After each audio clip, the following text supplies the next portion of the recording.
Before you write your first line in Java, you need tools. But don't worry, this is not one of those 1 hour tutorials that confuse you, but will get Java working.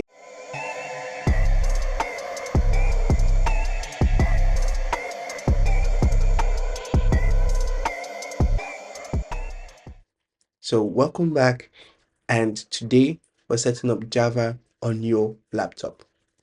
Whether you're on Windows, Mac, or a potato PC, we've got you covered. Okay, so first of all, you need to know something. What is S Java DK, or what is JDK? So your JDK stands for Java Development Kit. Now think of it like the toolbox you need to write, compile, and run Java code. So without it, your computer's like Java. Who? So the first step to getting a JDK is to download the JDK. Now, how do you install the Java JDK? First of all, you need to open your browser and go to https jdk.java.net or Oracle site if you prefer. I will show you what I mean by that. Now you pick the latest LTS, which stands for long-term support version, and it's usually more stable. I will show you what I mean by that also. Now you download for your OS. If you're on Windows, if you're on Mac OS, if you're on Linux, and you can install like a normal software. So you click on next and finish. You know the vibes. So once installed, you can use your terminal or command prompt and type java-version. It shows something like Java 21, blah blah blah. And then congratulations, you know you're in business. But let us see how this actually runs in real time. So just give me a minute. Okay, so this is my Google Chrome, and we could just go to https jdk.java.net. Okay,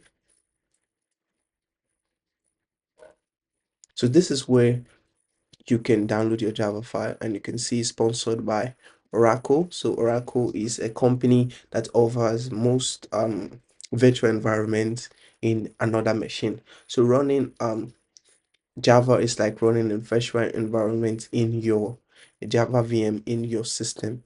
So you could look for the one which is the latest version. Either you take JDK 24 or you take JDK 25.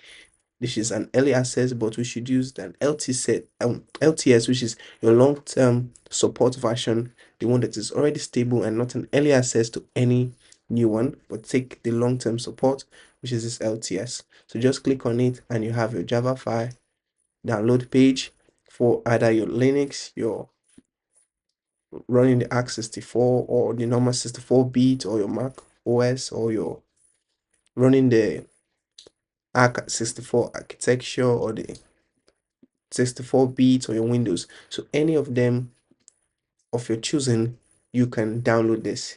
Now, once you click on the download button, it should start downloading, and it's going to be a file in um a zip file, sorry. So this zip file is going to be unzipped by a computer system, and after unzipping it, you just install like normal software. So let's give it a minute for this to finish install. I'm downloading. Okay, so it has finished downloading.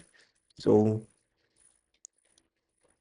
basically you just need to unpack. May not be using the operating system you are using or you're currently using. So I suggest you just do this on your own. So it is just a simple UI setup for you to just click on install and do some other things, most especially on Windows and Mac OS and even Linux. So once installed, you could do well to open your terminal and you write something like this. I'm going to show you what you type in to your terminal. Okay, now so in our terminal, all you have to do is type in Java, then hyphen version, and you see this is the long-term support version for 2024, and this was April 16, 2024, version 17.0.11. So this is an old version sitting right in my PC, JDK version. So all I have to do is just update this, but for your system, you should be having the 25.0.1 in your system. Okay, so after installing the Java SDK, what is next? Next up, we have another question. What is an IDE? Well, an IDE means Integrated Development Environment. So basically, it's a fancy text editor with powers.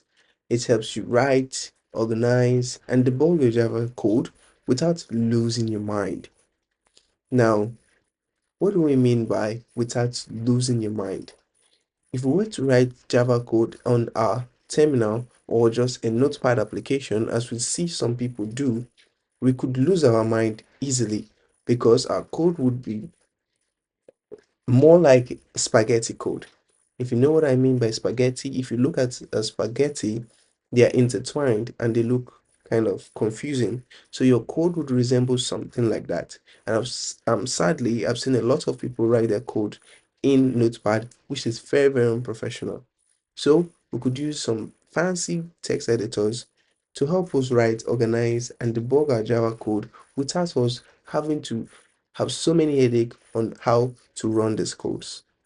So some editors include your Visual Studio Code, which is lightweight and customizable, your IntelliJ IDE, which is the GOAT for Java. It's 100% accurate. Then the next one is your Ellipse, which is an old tool and it's still used in some companies. And some people use some other Java IDEs. I've forgotten them, but it is very nice to use IntelliJ. Now I'm going to show you how to use the IntelliJ for JavaScript, for Java, sorry. So how do we install the IntelliJ IDE? For this tutorial, we're going with IntelliJ IDE, the community edition, because it is free and it's beginner friendly. Now we need to head to https www.jetbrains.com/IDEA or /IDEA. Next, we click on the community version, install and launch it. Now you can skip all the extra plugins for now and we'll keep it simple. So let me show you what I mean by the community edition. So if we head over to Google Chrome, we're to type in this link, https and www.jetbrains.com, or you could just go into your Google Chrome or whatever browser you're using and just type in jetbrains.com, JetBrains website. So a lot of you already know about JetBrains. So if you're new to JetBrains, this is a company that develops so many IDEs, which means integrated development environment. So they design IDEs for your HTML, your JavaScript, your Python. They have so many IDEs and they look a lot like the Visual Studio Code if you're familiar with the Visual Studio Code. So it's almost the same environment and you feel so relaxed and comfortable using this, since some of the settings can also be imported from your Visual Studio Code. So you have two options. Either you download the professional package, which means you're going to pay a certain amount of money for a license to use the professional package, or you could go with a community edition that grants you which is totally free and you don't have to pay anything for this community edition of JetBrains IDE. So All you do is just click on the, I think here you can only find, yeah, the IDE for professionals.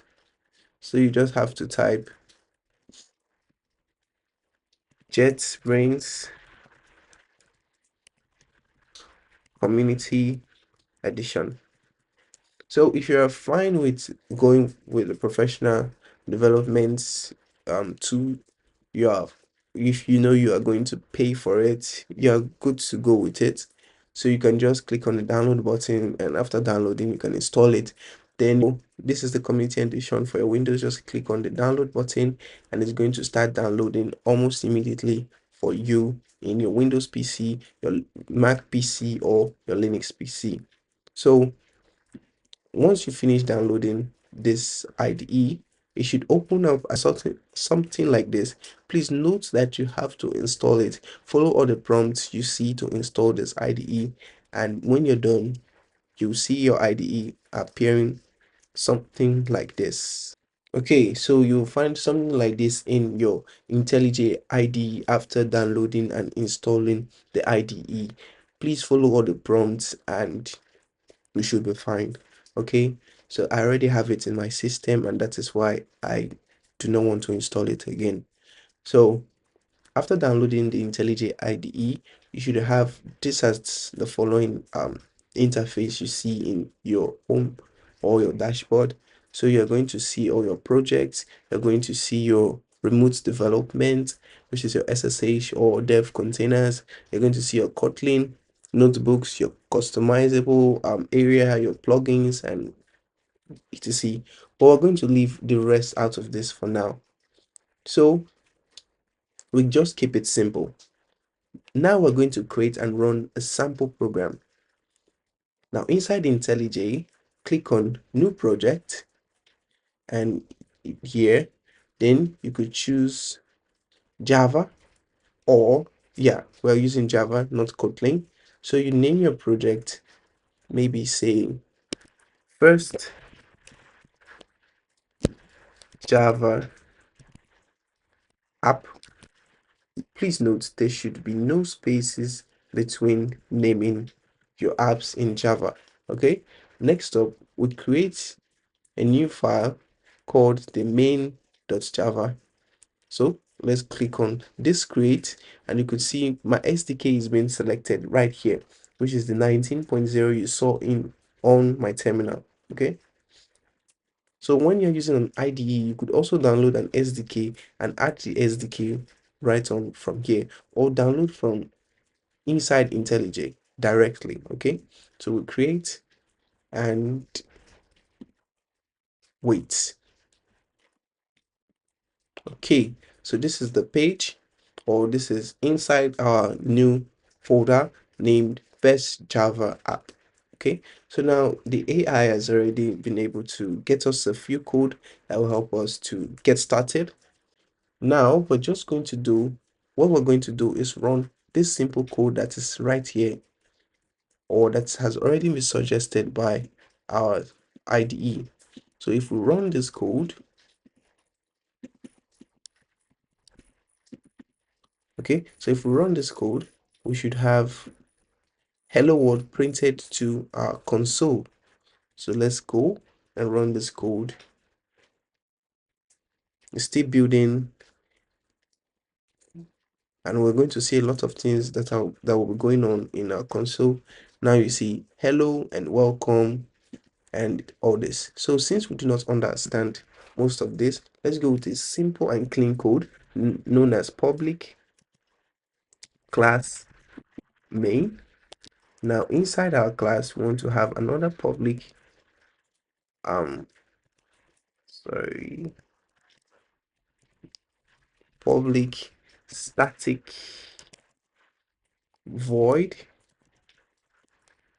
and we're going to call this main with strings as the parameters. So I'm going to explain what all this means so you understand them.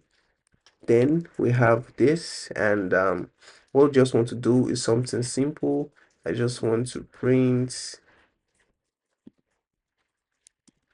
sorry, I just want to print hello to the console. So we say stu